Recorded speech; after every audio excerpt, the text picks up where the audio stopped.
அமெரிக்க இஸ்ரேலுக்கும் ஈரானுக்கும் நடுவில் நடக்கக்கூடிய போரில் பல நாள் கழித்து இந்தியா தன்னுடைய மௌனத்தை கலைச்சிருக்கு. ஈரானுடைய தலைவர் காமேனியுடைய மரணத்துக்கு இந்தியா 5 நாட்கள் கழித்து இரங்கல் அப்படிங்கிறத சொல்லியிருக்காங்க.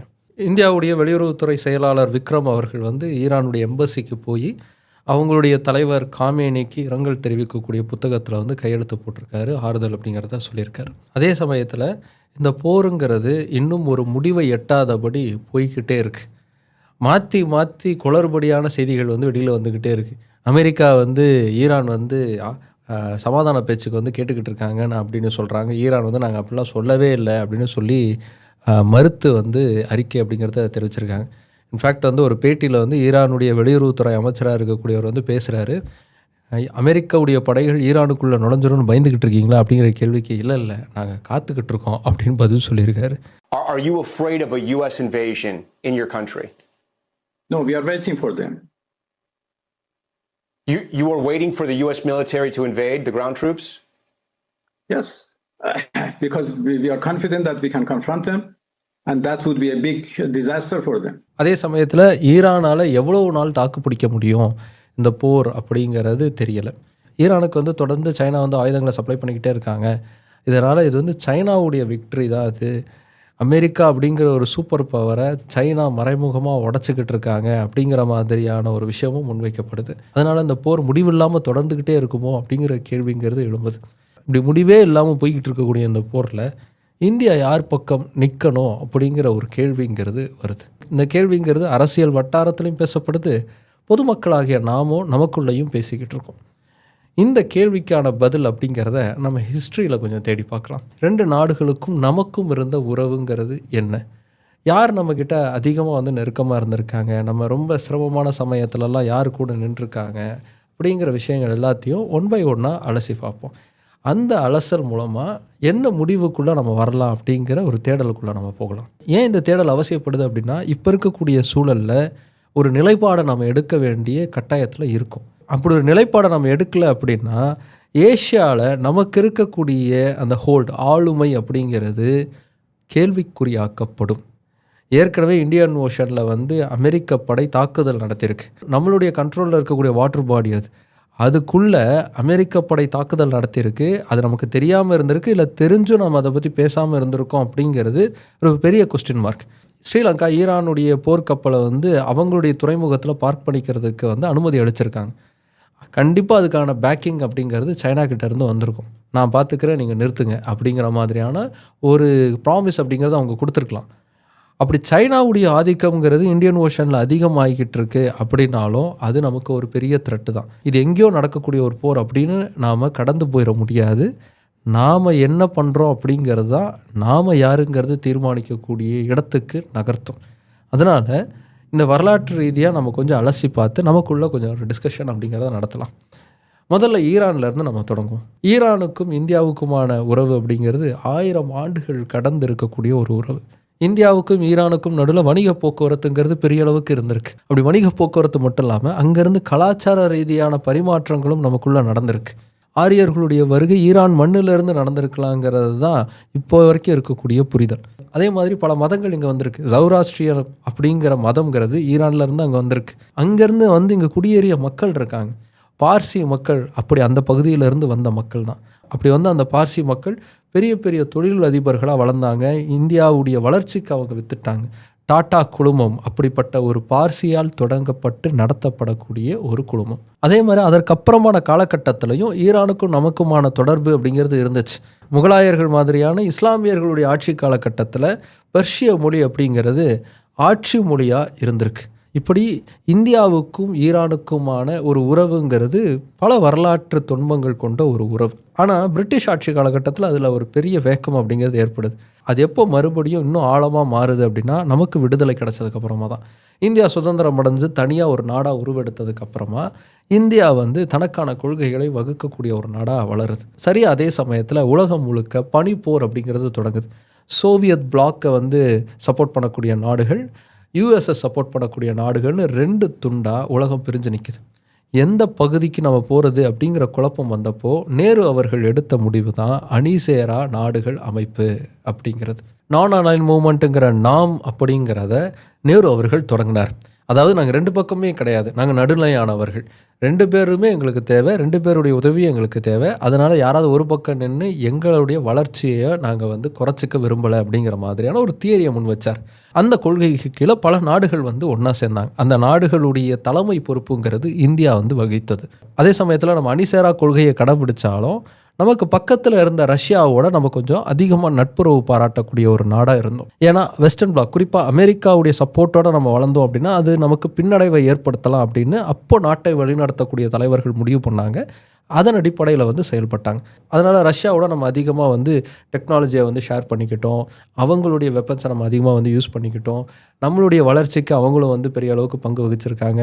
நம்ம நாட்டில் நியூக்ளியர் ரியாக்டர்ஸ்லாம் கட்டப்படுறதுக்கு ரஷ்யன் டெக்னாலஜி வந்து ரொம்ப பெரிய அளவுக்கு உதவி செஞ்சுருக்கு. இப்படி பனிப்போர் நடந்துக்கிட்டு இருந்த இந்த சமயத்தில் ஈரானோட நமக்கு இருந்த உறவு அப்படிங்கிறது கொஞ்சம் குழப்பமானதாக இருந்துச்சு.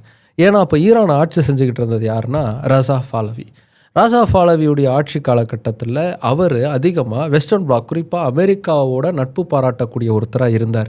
அதனால் ஈரானோட நமக்கான உறவுங்கிறது கொஞ்சம் சிக்கலாக தான் இருந்துச்சு. கொஞ்சம் தள்ளி இருந்து தான் நம்ம எல்லாத்தையும் பார்த்துட்டு இருந்தோம்.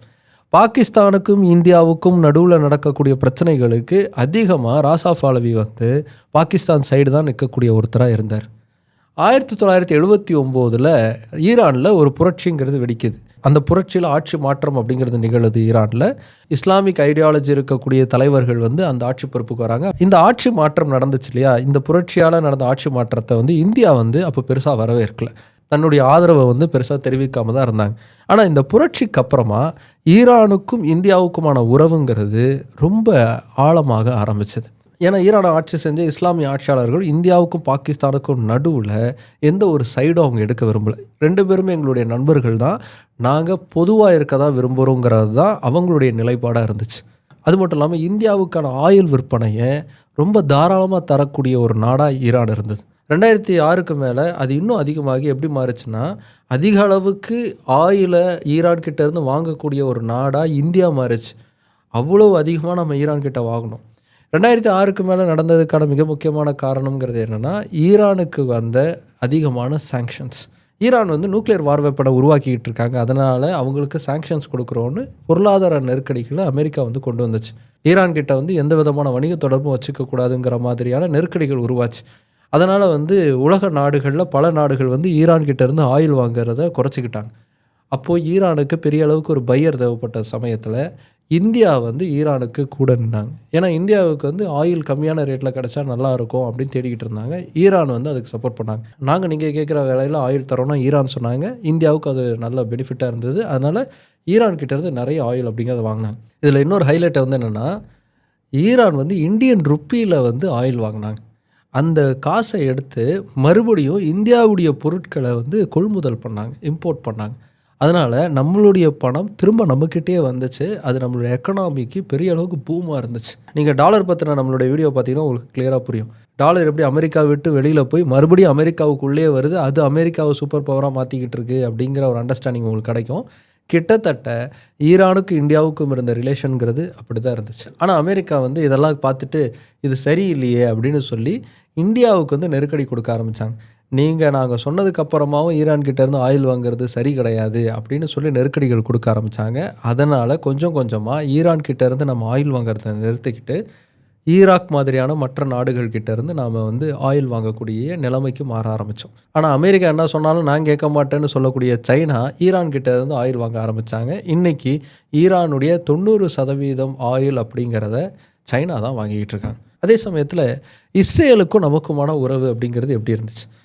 இஸ்ரேல் அப்படிங்கிற ஒரு நாடு உருவாகிறதுக்கு இந்தியா வந்து எதிர்ப்பு தெரிவிச்சது. ஏன்னா இன ரீதியாக ஒரே இடத்துல 2 நாடுகள் உருவாக்கப்பட்டால் அது பிரச்சனையை உருவாக்கும் அப்படின்னு சொல்லி இந்தியா வந்து ஐக்கிய நாடுகள் சபையில் வந்து அதுக்கு எதிர்ப்பு தெரிவிச்சிருந்தாங்க. ஆனால் இஸ்ரேல் அப்படிங்கிற ஒரு நாடு உருவானதுக்கப்புறமா 1950 இஸ்ரேல் அப்படிங்கிற ஒரு நாட்டை அங்கீகரித்தாங்க இந்தியா. அதே சமயத்தில் அங்கீகரித்தாங்களே தவிர டிப்ளமேட்டிக் ரிலேஷன்ஸ் அப்படிங்கிறது உருவாக்கப்படலை. நாம் எதுவும் இஸ்ரேலில் வந்து தூதரகத்தை உருவாக்கலை. அதே மாதிரி இஸ்ரேலும் ஆரம்பத்தில் இங்கே ஒரு தூதரகத்தை உருவாக்கலை. இஸ்ரேல் வந்து இங்கே எங்களுக்கான ஒரு எம்பசி வேணும்னு கேட்டப்போ இந்தியா என்ன சொன்னாங்கன்னா, நீங்கள் மும்பையில் வச்சு உங்களுடைய எம்பசியை ஸ்டார்ட் பண்ணிக்கோங்க அப்படின்னு சொன்னாங்க. அதாவது நியூ டெல்லி தான் எப்போவுமே வந்து மெயினான எம்பசி இருக்கக்கூடிய இடம். உங்களுக்கான எம்பசி தரோம், ஆனால் அது நியூ டெல்லியில் இருக்காது, நீங்கள் மும்பையில் இருந்துக்கோங்க அப்படின்னு சொல்லி தள்ளி வைக்கக்கூடிய ஒரு வேலையை தான் வந்து இந்தியா செஞ்சாங்க. ஏன் இப்படி ஒரு நிலைப்பாடை எடுத்தாங்க அப்படின்னா அதுக்கும் கோல்டு வார் தான் காரணம். கோல்டு வார் சமயத்தில் இந்தியா வந்து ரஷ்யாவோட கொஞ்சம் இணைஞ்சிருந்தாங்க, நான் ஏற்கனவே சொல்லியிருந்தேன். அது மட்டும் இல்லாமல் அரப் நேஷன்ஸோடையும் இந்தியாவுடைய ரிலேஷனுங்கிறது கொஞ்சம் ஸ்ட்ராங்காக இருந்துச்சு. ஏன்னா அங்கேருந்து நம்ம ஆயில் வாங்குகிறோம், நமக்கான வளர்ச்சிக்கு வந்து ஆயில் ரொம்ப தேவைப்பட்டுச்சு. அப்படிங்கிறதுனால அரப் நேஷன்ஸோட கொஞ்சம் நெருக்கமாக நம்ம இருந்தோம். அதே சமயத்தில் இஸ்ரேல் பார்த்திங்கன்னா அமெரிக்கா அப்புறம் நேட்டோ நாடுகளோட ரொம்ப க்ளோஸாக இருக்கக்கூடிய ஒரு நாடாக இருந்துச்சு. இஸ்ரேலுக்கு நம்ம ரொம்ப நெருக்கம் பாராட்டணும்னா அது நம்மளுடைய வளர்ச்சிக்கும் நம்மளுடைய மற்ற நாடுகளுடைய உறவுகளுக்கும் பாதிப்பை ஏற்படுத்தும். அப்படிங்கிறதுனால இந்தியா கொஞ்சம் இஸ்ரேலை விட்டு தள்ளி தான் நின்றுக்கிட்டு இருந்தாங்க. ஆனால் அதே சமயத்தில் ஈரானோட நிறைய ரிலேஷன்ஸ் அப்படிங்கிறது டெவலப் ஆகிட்டே தான் இருந்துச்சு. நிறைய திட்டங்களுக்கு வந்து 2 நாடுகளும் ஒன்றா சேர்ந்து திட்டம் போட்டாங்க. ஃபார் எக்ஸாம்பிள் சொல்லணும் அப்படின்னா சப்பார் போர்ட். இந்த ஜப்பார் துறைமுகம் அப்படிங்கிறது ஈரான் பகுதியில் உருவாக்கப்படக்கூடிய துறைமுகம். இந்த துறைமுகம்ங்கிறது நேரடியாக இந்தியாவுக்கு பலன் அளிக்கக்கூடிய ஒரு துறைமுகம். பாகிஸ்தானை பைபாஸ் பண்ணி நமக்கான ஆயிலை கொண்டு வர்றதுக்கான ஒரு வழிவகையை ஏற்படுத்தக்கூடிய ஒரு துறைமுகம். அதனால் இந்தியா வந்து இந்த துறைமுகத்தை வந்து டெவலப் பண்ணுறதுக்கு அவங்களும் ஃபண்ட் அப்படிங்கிறத கொடுத்துருந்தாங்க. அது மட்டும் இல்லாமல் பாகிஸ்தானுக்கும் நமக்கும் உறவுகள் எப்போவுமே சரியாக இருந்ததில்லை. அது நமக்கு த்ரெட்டனை தான் உருவாக்குங்கிறதுனால பாகிஸ்தான் வழியாக ஈரானை போய் அடையாமல் ஆப்கானிஸ்தான் வழியாக ஈரானை போய் அடைவதற்கான ரோடை உருவாக்குறதுக்கான முயற்சியில் இருந்தாங்க. அதே மாதிரி யூரோப்பை கனெக்ட் பண்ணக்கூடிய காரிடாரை உருவாக்குறதுக்கும் ஈரான், ஆப்கானிஸ்தான், இந்தியாவுக்கு நடுவில் ஒப்பந்தம் அப்படிங்கிறதெல்லாம் இருந்துச்சு. ஆனால் அதே சமயத்தில் இஸ்ரேலுக்கும் நமக்குமான டெவலப்மெண்ட்ஸ் அப்படிங்கிறது அந்த அளவுக்கு பெருசாக ஆரம்பத்தில் இல்லை. அதே சமயத்தில் மற்ற நிலைப்பாடில் இந்த 2 நாடுகளும் நமக்கு எப்படி இருந்திருக்காங்க அப்படிங்கிறத பார்க்கலாம். குறிப்பாக பாகிஸ்தான் விஷயத்தில் நமக்கு இவங்க எப்படி இருந்திருக்காங்க அப்படிங்கிற நிலைப்பாடு எடுத்து பார்ப்போம். ஏன்னா அதில் தான் ரொம்ப க்ளோஸான ரிலேஷன்ஸ் அப்படிங்கிறது நமக்கு இந்த 2 நாடுகளுக்கு மத்தியில் இருக்குது. பாகிஸ்தானுக்கு நமக்கு எப்போவுமே பிரச்சனைங்கிறது தெரியும். இந்த பாகிஸ்தான் பிரச்சனையில் ஈரான் எப்போவுமே நடுநிலையான நிலை எடுத்திருக்காங்க. அதில் அதிகமாக இந்தியாவுக்கு சப்போர்ட் பண்ணியிருக்காங்க. குறிப்பாக ஒரு சம்பவம் சொல்லணும் அப்படின்னா 1994 காஷ்மீர் பிரச்சனையை வச்சு ஐக்கிய நாடுகள் சபையில் வந்து ஒரு தீர்மானத்தை இந்தியாவுக்கு எதிராக பாகிஸ்தான் கொண்டு வராங்க. எண்ணெய் வளமிக்க எண்ணெயை உற்பத்தி பண்ணக்கூடிய நாடுகள் சார்ந்த கூட்டமைப்பின் சார்பாக இந்த தீர்மானம் அப்படிங்கிறது கொண்டு வரப்படுது. இந்த தீர்மானம் நிறைவேற்றப்பட்டுட்டா நமக்கு பெரிய அளவுக்கு பிரச்சனைங்கிறது வரும். ஏன்னா நமக்கு ஏகப்பட்ட பொருளாதார தடைகள் உருவாக்கப்படும். ஏற்கனவே நம்ம அந்த சமயத்தில் மிகப்பெரிய அளவுக்கு பொருளாதார சிக்கலில் இருந்தோம். இன்னொரு பொருளாதார நெருக்கடிகள்லாம் உருவாக்கப்பட்டால் நம்மளால் தாங்க முடியாது.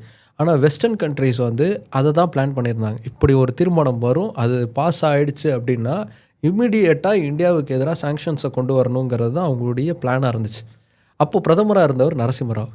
அவர் என்ன பண்ணார்னா எக்ஸ்டர்னல் மினிஸ்டராக இருந்த தினேஷ் சிங்கை வந்து அழைச்சார். அந்த சமயத்தில் அவர் ஹாஸ்பிட்டலில் ட்ரீட்மெண்ட் கூட எடுத்துகிட்டு இருந்தார், உடல்நல சரியில்லாமல். தினேஷ் சிங்கை வந்து இம்மிடியேட்டாக டெஹரானுக்கு வந்து போக சொல்கிறார்.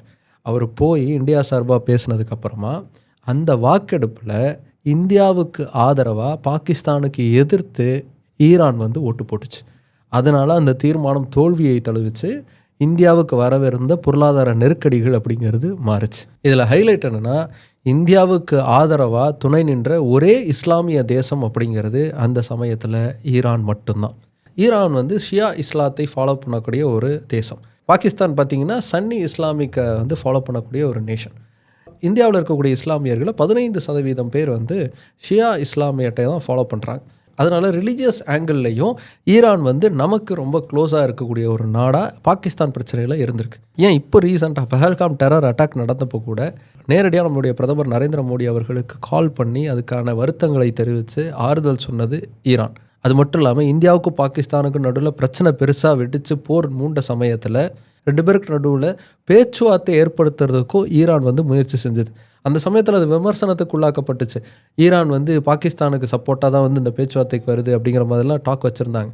ஆனால் ஒரு போர் வேண்டாம், போருக்கு நடுவில் 2 பேரும் பேசலாமே அப்படிங்கிற ஒரு முன்னெடுப்பை வந்து ஈரான் செஞ்சுருந்தது அந்த சமயத்தில். அதே சமயத்தில் பாகிஸ்தான் நிலைப்பாடில் இஸ்ரேல் நமக்கு எப்படி இருந்திருக்கு அப்படின்னு பார்த்தா ஈரானை விட அதிக அளவுக்கு சப்போர்ட் செஞ்ச ஒரு நேஷனாக இஸ்ரேல் அப்படிங்கிறது இருந்திருக்கு. ஒவ்வொரு முறையும் பாகிஸ்தானுக்கு எதிர்த்து இந்தியா நின்ற சமயத்தில் துணை நின்ற நாடுகளில் முக்கியமான ஒரு நாடாக இஸ்ரேல் இருந்திருக்கு. குறிப்பாக பல சம்பவங்களை சொல்ல முடியும். 1971 நடந்த இண்டோ பாகிஸ்தான் வார் அப்போவே இஸ்ரேல் வந்து நமக்காக சப்போர்ட் பண்ணியிருக்காங்க அப்படின்னு சொல்லுவாங்க. அந்த சமயத்தில் இஸ்ரேலுடைய பிரைம் மினிஸ்டராக இருந்த கோல்டா மேயர் வந்து இந்தியாவுக்கான வெப்பன் சப்ளையை வந்து ரகசியமாக கொண்டு வந்து சேர்த்தாங்க அப்படின்னு சொல்லுவாங்க. அதே மாதிரி கார்கில் போர் சமயத்தில் நேரடியாக இஸ்ரேல் தன்னுடைய ஆயுதங்களை வழங்கி இந்தியாவுக்கு வந்து உதவி செஞ்சது. அப்போ வந்து இந்தியன் ஏர்ஃபோர்ஸ் வந்து எங்கெங்கே பதுங்கு குழிகள் இருக்குது அப்படிங்கிறது தெரியாமல் தவிச்சுக்கிட்டு இருந்தாங்க. அந்த சமயத்தில் இஸ்ரேல் கிட்ட இருந்து வந்த UAV ட்ரோன் டெக்னாலஜிங்கிறது இந்தியன்ஸுக்கு வந்து ரொம்ப பெரிய அளவுக்கு உதவியாக இருந்தது. அதை பயன்படுத்தி தான் இந்திய படைங்கிறது அந்த போரில் பெரிய அளவுக்கு வெற்றியை பெற்றாங்க அப்படின்னு தன்னுடைய the evolution of India's Israel பாலிசிங்கிற புத்தகத்தில் பதிவு செய்கிறாரு நிக்கோலஸ் பிளாரல். இதெல்லாம் விட ஹைலைட் என்ன தெரியுமா, நம்ம வந்து ஒரு நியூக்ளியர் பவர் நேஷனாக இருக்கணுங்கிறது நம்மளுடைய பல நாள் கனவு. இந்திரா காந்தி அவர்களுடைய காலத்திலேருந்து நம்ம அதற்கான முயற்சியை வந்து தொடர்ந்து எடுத்துக்கிட்டு இருந்தோம். ஆனால் அது நமக்கு சாத்தியமானது எப்போ அப்படின்னா, திரு அடல் பிஹாரி வாஜ்பாய் அவர்களுடைய ஆட்சி காலகட்டத்தில் தான். அவர் தான் ரொம்ப போல்டாக பல விஷயங்களெல்லாம் செஞ்சார். அந்த சமயத்தில் அப்துல் கலாம் அவர்களுடைய தலைமையில் இருந்த சயின்டிஸ்ட் வந்து நமக்கான நியூக்ளியர் பவர் டெஸ்ட் அப்படிங்கிறத சக்ஸஸ்ஃபுல்லாக பொஹ்ரானில் வந்து செஞ்சு காமிச்சாங்க. அதில் இருந்து தான் நம்ம ஒரு நியூக்ளியர் பவராக வந்து மாறணும். அந்த சமயத்தில் இந்தியாவுக்கு கடுமையான பொருளாதார நெருக்கடிகள் அப்படிங்கிறது கொடுக்கப்பட்டுச்சு. உலகம் முழுக்க இந்தியாவுக்கான எதிர்ப்பலைகள் அப்படிங்கிறது இருந்தது. இந்தியாவுக்காக துணை நின்றது ஒரு சில நாடுகள் தான். அதில் முக்கியமான நாடு இஸ்ரேல். இஸ்ரேல் வந்து இதுக்கு பெரிய அளவுக்கு சப்போர்ட் பண்ணாங்க. அதுக்கு அவங்களுக்கு பொலிட்டிக்கல் ரீசன்ஸ் இருக்குது, அதுக்கான காரணங்கள் இருக்குது, எல்லாம் இருந்தாலும் வெளிப்படையாக இந்தியாவுக்கான ஆதரவை தெரிவித்தது இஸ்ரேல் தான். கார்கில் போரில் வெளிப்படையாக தொடங்கின இஸ்ரேலுடைய ஆயுத சப்ளை அப்படிங்கிறது திரு நரேந்திர மோடி அவர்களுடைய ஆட்சி காலகட்டத்தில் அஃபீஷியலாகவே மாற ஆரம்பித்தது.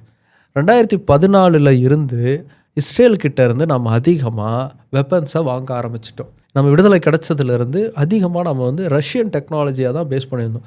ரஷ்யன் பேஸ்டு வெப்பன்ஸை தான் நம்ம வாங்கிட்டு இருந்தோம். ஆனால் அது எல்லாமே இஸ்ரேல் பேஸ்டாக வந்து மாற ஆரம்பித்தது 2014 அப்புறமா. எந்த அளவுக்கு மாறிச்சு அப்படின்னா, இஸ்ரேல் உற்பத்தி பண்ணக்கூடிய ஆயுதங்களில் 43% ஆயுதங்கள் அப்படிங்கிறது நாம் தான் வாங்கிட்டுருக்கோம். அவங்களுடைய பிக்கஸ்ட் வெப்பன் பையராக இந்தியா வந்து மாறிடுச்சு. இதெல்லாம் அவங்களுடைய பாசிட்டிவ்ஸ். நெகட்டிவ்ஸ் என்ன அப்படிங்கிறத பார்க்க ஆரம்பிக்கலாம். இந்தியாவுக்கு ஈரானுக்குமான உறவுங்கிறது ரொம்ப ஆழமாக இருந்தாலும் அதில் விரிசல் விழுந்துக்கிட்டு தான் இருந்துச்சு. 1980களில் ஈரானுக்கும் ஈராக்கும் நடுவில் பெரும் போர் அப்படிங்கிறது வெடிச்சது. அந்த போரில் ஈராக்குக்கு சப்போர்ட்டாக தான் இந்தியா வந்து நின்னாங்க. ஏன்னா ஈராக்குக்கு அப்போ ரஷ்யாவுடைய சப்போர்ட்டுங்கிறது இருந்துச்சு. அதனால் இந்தியா வந்து ரஷ்யாவோட நட்புறவாக இருந்ததுனால ஈராக்குடைய சப்போர்ட்டில் தான் நின்னாங்க. அது ஈரானுக்கு கோபத்தை உருவாக்குச்சு. அதே மாதிரி 2005 இன்டர்நேஷ்னல் அட்டாமிக் எனர்ஜி ஏஜென்சி வந்து ஈரானுக்கு எதிரான ஒரு தீர்மானத்தை கொண்டு வந்தாங்க. அந்த தீர்மானத்தில் ஈரானை எதிர்த்து ஓட்டு போட்டாங்க இந்தியா. இதுக்கு ஈரான் வந்து வெளிப்படையாக இந்தியா செய்த துரோகம் இது, நாங்கள் 94 இந்தியாவுக்கு செஞ்ச நன்மையை அவங்க நினச்சி கூட பார்க்கல அப்படின்னு சொல்லி கடுமையான விமர்சனத்தை முன் வச்சாங்க. ஏன் இந்தியா வந்து அப்படி ஒரு ஓட்டை பதிவு செஞ்சாங்க அப்படின்னா, இந்தியாவுக்கும் யூஎஸுக்கும் நடுவில் சிவிலியன் நியூக்ளியர் டீல் அப்படிங்கிறது சைனாக இருந்துச்சு.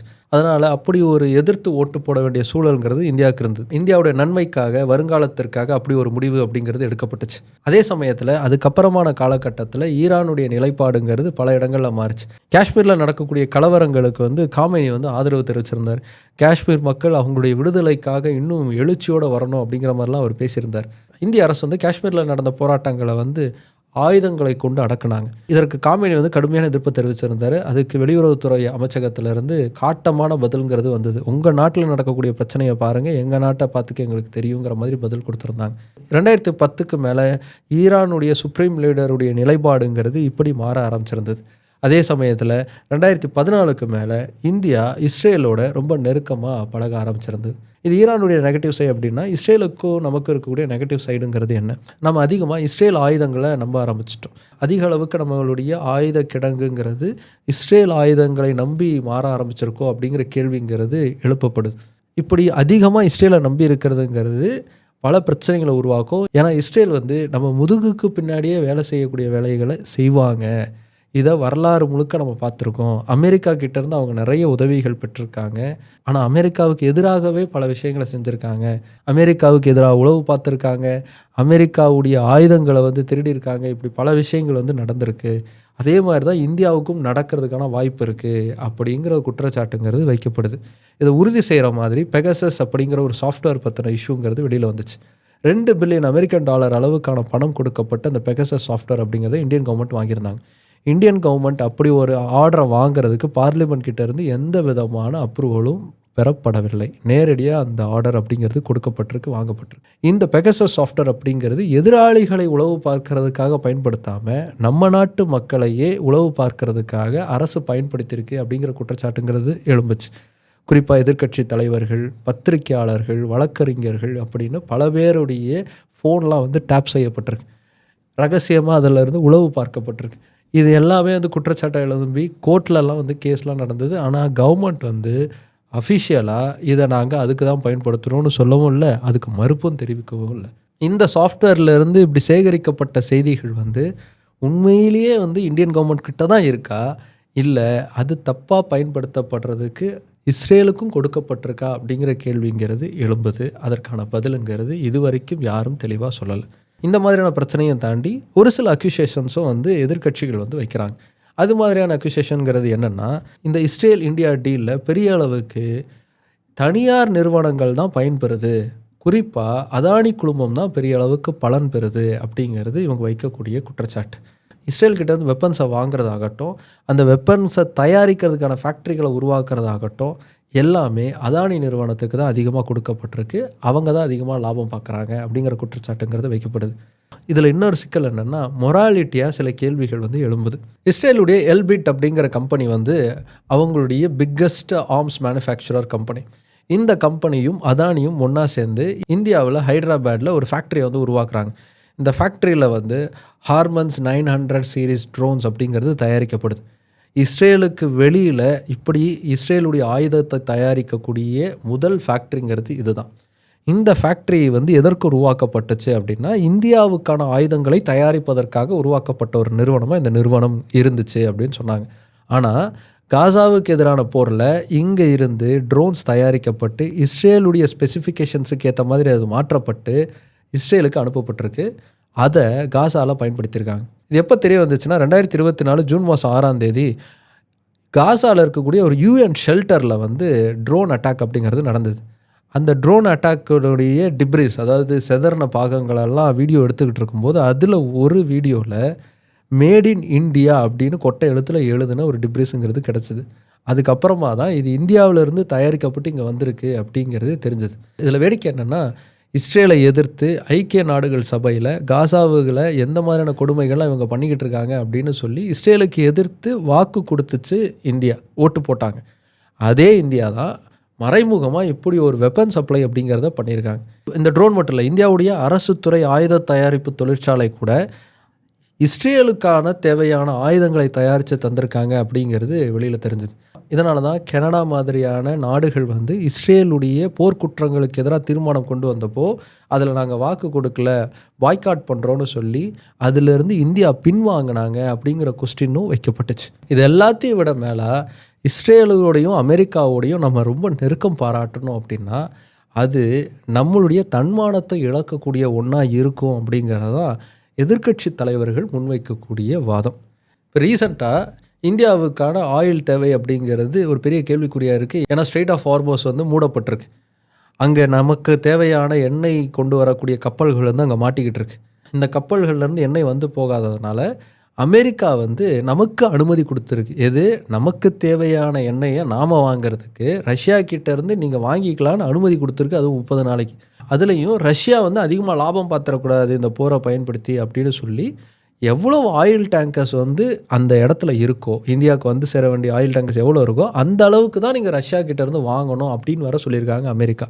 ஆரம்பத்துலேயே அவங்க என்ன சொன்னாங்க, ரஷ்யா கிட்டேருந்து ஆயில் வாங்கக்கூடாது, வாங்கினா டேரிஃப் அதிகமாக்குவோன்னாங்க. டேரிஃப் அதிகமாக்கிட்டாங்கிறதுக்காகவே நம்ம ரஷ்யா கிட்டேருந்து ஆயில் வாங்குறத குறைச்சிக்கிட்டோம். நம்ம அதிகமாக ரஷ்யா கிட்டேருந்து ஆயில் வாங்கிட்டு இருந்தோம், இப்போ அது குறைஞ்சிருச்சு. நம்ம யார்கிட்டலாம் ஆயில் வாங்கணுமோ அதெல்லாம் விட அதிக விலை கொடுத்து தான் இப்போ அமெரிக்கா கிட்டேருந்து நம்ம ஆயில் வாங்க வேண்டிய சூழலுங்கிறதே இருக்குது. ஆனால் அதை தான் நம்ம செய்கிறோம். இது எல்லாத்தையும் விட இந்திய மண்ணில் அமெரிக்காவுடைய பிரதிநிதியாக வர்றவர் இந்திய மண்ணில் நின்றுக்கிட்டு இந்தியாவுக்கு நாங்கள் பெரிய அளவுக்கு உதவி செய்ய மாட்டோம், சைனா மாதிரி இந்தியாவை வளர விட மாட்டோம் அப்படின்னு பேசிக்கிட்டு இருக்காரு. But again, India should understand that we're not going to make the same mistakes with India that we made with China 20 years ago in terms of saying, oh, you know, we're going to let you be able to develop all these markets, and then the next thing we know, you're beating us in a lot of commercial things. இதற்கு எதிர்ப்பு தெரிவித்து யாருமே பேசலை. மோடி அவர்களுடைய ஆட்சி காலகட்டத்தில் இஸ்ரேலுக்கும் இந்தியாவுக்கும் எந்த அளவுக்கு உறவு ஸ்ட்ராங் ஆச்சு அப்படின்னா, இந்திய பிரதமர்களிலேயே முதல் முறையாக இஸ்ரேலுக்கு போன முதல் பிரதமர் யாருன்னா திரு நரேந்திர மோடி அவர்கள் தான். அதுவும் இஸ்ரேலில் அவர் இருந்த இமேஜஸ்ங்கிறது ரொம்ப வைரல் ஆச்சு. வெறுங்காலில் பீச் சைடில் இஸ்ரேலுடைய பிரதமர் நேதன்யாஹூவும் இந்தியாவுடைய பிரதமர் நரேந்திர மோடி அவர்களும் நின்று பேசிக்கிட்டு இருக்கிற இமேஜஸ் வீடியோஸ் எல்லாமே அப்போ வைரல் ஆச்சு. ரொம்ப திக் ஃப்ரெண்ட்ஸ் இவங்க அப்படிங்கிற ஒரு இமேஜை வந்து உலகத்துக்கு காட்டணுங்கிற மாதிரியான ஒரு போர்ட்ரேயலில் அது பண்ணியிருந்தாங்க. இதெல்லாம் வந்து பொலிட்டிக்கலாக இருக்கக்கூடிய பார்வை. ஒரு காமன் மேனாக நமக்கு ஒரு கேள்விங்கிறது வரும். இஸ்ரேலில் வந்து நம்மளை எப்படி பார்க்குறாங்க, ஈரானில் வந்து நம்மளை எப்படி பார்க்குறாங்க அப்படிங்கிற ஒரு பார்வைங்கிறது இருக்கும். ஒரு சில பேர் வந்து ரிலீஜியஸ் ஆஸ்பெக்டில் வந்து இந்த ஆங்கிளில் பார்க்குறாங்க. அப்படி பார்க்குறதுல எனக்கு உடன்பாடு கிடையாது. நம்ம காமனான ஒரு விஷயத்திலே பார்ப்போம். இஸ்ரேலில் பார்த்திங்கன்னா இந்தியன்ஸுக்கான வரவேற்புங்கிறது ஒரு சில இடங்களில் நல்லாவே இருக்குது. இந்தியன்ஸு மேலே அவங்க பெரிய அளவுக்கு மதிப்பு அப்படிங்கிறத வச்சுருக்காங்க. நீங்கள் ஒரு சில வீலாக்ஸ்லாம் கூட பார்க்க முடியும். இந்தியா வந்து இஸ்ரேலுடைய பிக்கஸ்ட் ஆலி அப்படிங்கிற மாதிரி அவங்க பேசியிருப்பாங்க. ஏன் ஹமாஸ் வந்து அக்டோபரில் அட்டாக் பண்ணப்போ கூட இந்தியாவிலேருந்து நிறைய பேர் வந்து இஸ்ரேலுக்காக சப்போர்ட் பண்ணியிருந்தாங்க. அப்போ இஸ்ரேல் தூதுவராக இந்தியாவில் இருந்தவர் வந்து இந்த ஆதரவை நான் எதிர்பார்க்கவே இல்லை, நிறைய பேர் நாங்கள் வரோம் சண்டைக்குன்னெலாம் சொல்கிறாங்க, இங்கேயே நான் வந்து இஸ்ரேலுக்கான இன்னொரு படையை திரட்டிட முடியும் போல் அப்படிலாம் கூட பேசினார். ஆனால் அதே சமயத்தில் இஸ்ரேலில் இந்தியர்களுக்கு இருக்கக்கூடிய வரவேற்புங்கிறது ஒரு சில இடங்களில் ரொம்ப மோசமாக இருக்குது. ரொம்ப ரேசிஸ்ட்டாக நம்மளை நடத்துவாங்க. இந்தியர்கள் நீங்களாம் எதுக்கு இங்கே இருக்கீங்க, கிளம்பி போங்க, உங்கள் நாட்டுக்கே திரும்பி போங்க அப்படின்னு அங்கே வந்து டூரிஸ்ட்டாக போனவங்களுக்கே அவமானங்கள் நடத்தப்பட்டிருக்கு. அதே மாதிரி பல இந்தியர்கள், வட இந்தியர்கள் வந்து இஸ்ரேலுக்கு வேலைக்கு போயிருக்காங்க. அங்கே காசா ஸ்ட்ரிப்பில் வந்து நிறைய பாலஸ்தீனியர்கள் கொல்லப்பட்டதற்கு பிறகு அங்கே வேலை செய்கிறதுக்கு ஆள் இல்லை. அதனால் அங்கே கன்ஸ்ட்ரக்ஷன் வேலைக்கு செய்கிறதுக்கு இந்தியர்கள் 50,000 பேர் வந்து இஸ்ரேலுக்கு வந்திருந்தாங்க. அப்படி வந்தவங்க மேலே ரேசிஸ்டான அட்டாக் அப்படிங்கிறது இஸ்ரேலில் நடந்துச்சு. அதே நம்ம ஈரானில் பார்த்தோம் அப்படின்னா இப்படி ஒரு ரேசிஸ்டான ஒரு போக்குங்கிறது வந்து இந்தியன்ஸை நோக்கி அவங்களுக்கு இருக்காது. மற்ற நிறைய ரேசிஸ்ட் பிரச்சனைலாம் இங்கே இருக்குது. குர்தீஸ் இன மக்களை அவங்க பார்க்குற விதம்ங்கிறது வேறு மாதிரி இருக்கும். ஆப்கான் ரெஃப்யூஜிஸ் அவங்க பார்க்குற விதம்ங்கிறது வேறு மாதிரி இருக்கும். இதெல்லாம் இருக்குது. அதெல்லாம் கண்டனத்துக்குரியது. அதே சமயத்தில் இந்தியர்கள் அவங்க பார்க்கக்கூடிய பார்வைங்கிறது வேறு மாதிரி இருந்திருக்கு. ரொம்ப வெல்கம் பண்ணி வரவேற்று வந்து அவங்க உபசரிக்கிற வீடியோஸ்லாம் கூட நீங்கள் நிறைய வீலாக்ஸில் செக் பண்ணி பார்க்க முடியும். இப்படி காமனான விஷயத்துலேருந்து உச்சபட்ச அரசியல் வரைக்கும் இப்படி 2 சைடும் 2 எக்ஸ்ட்ரீமில் வந்து நிற்கிறாங்க. இதில் நாம் யாருக்கு சப்போர்ட்டாக இருக்கணும்னு நீங்கள் நினைக்கிறீங்க? இதெல்லாம் நான் வந்து அடுக்கி வச்சுட்டேன். இப்போ உங்களுடைய பார்வை என்ன? நீங்கள் என்ன நினைக்கிறீங்க? நம்ம யார் பக்கம் இந்த போரில் நிற்கணும்னு நீங்கள் நினைக்கிறீங்க அப்படிங்கிற உங்களுடைய கருத்தை வந்து கீழே கமெண்ட் பண்ணுங்கள். என்ன பர்சனலாக கேட்டிங்க அப்படின்னா, நான் வந்து அணிசேரா ஒரு கொள்கையை தான் நம்ம எடுக்கணும், அதுதான் நம்மளுடைய ஸ்டாண்டாக எப்பவும் இருந்திருக்கு, இப்போவும் நம்ம அந்த கொள்கையை தான் எடுக்கணும். 2 பேர் சைடும் நம்ம ஒரு ஸ்டாண்ட் எடுக்கக்கூடாது. 2 பேருக்கும் காமனான ஒரு விஷயத்தை தான் நம்ம பேசணும். 2 பேருக்கும் நம்ம வந்து கண்டனத்தை தெரிவிக்கணும். 2 பேர் சைட்லேயுமே நம்ம அஞ்சலி தெரிவிக்கணும். இந்த சமயத்தில் போர் தேவையில்லை அப்படிங்கிறத அழுத்தம் திருத்தமாக பதிவு செய்யணும். அப்படி நம்ம ஒரு பதிவை செஞ்சாதான் நம்மளுடைய குரல்ங்கிறது எவ்வளோ முக்கியமான ஒன்று அப்படிங்கிறது பதிவாகும். சரி, ஓகே பிகி பஸ். ஈரானுக்கும் இஸ்ரேலுக்கும் இந்தியாவுக்கும் இருக்கக்கூடிய உறவு என்ன அப்படிங்கிறத பற்றி டீட்டெயிலாக பார்த்துட்டோம். இப்போது இந்த போர் நடக்கிறதுக்கான மிக முக்கியமான காரணங்கிறது என்ன? அணு ஆயுதம் வந்து ஈரான் வச்சுருக்காங்க, அதனால தான் வந்து நாங்கள் அட்டாக் பண்ணுறோம் அப்படிங்கிறதான் இஸ்ரேல் அமெரிக்காவுடைய குற்றச்சாட்டாக இருக்குது. இந்த அணு ஆயுத பிரச்சனைங்கிறத தாண்டி முக்கியமான ஒரு பிரச்சனைங்கிறது இருக்குது. அகண்ட இஸ்ரேல் அப்படிங்கிற ஒரு பிரச்சனை. அது என்ன அகண்ட இஸ்ரேல்? அது என்ன தியரி? யார் அதை முன் வச்சா? அது இப்போ நடக்க போகுதா இல்லையா? இது எல்லாத்தையுமே நாம் அடுத்த வீடியோவில் டீட்டெயிலாக நம்ம பார்த்துடலாம்.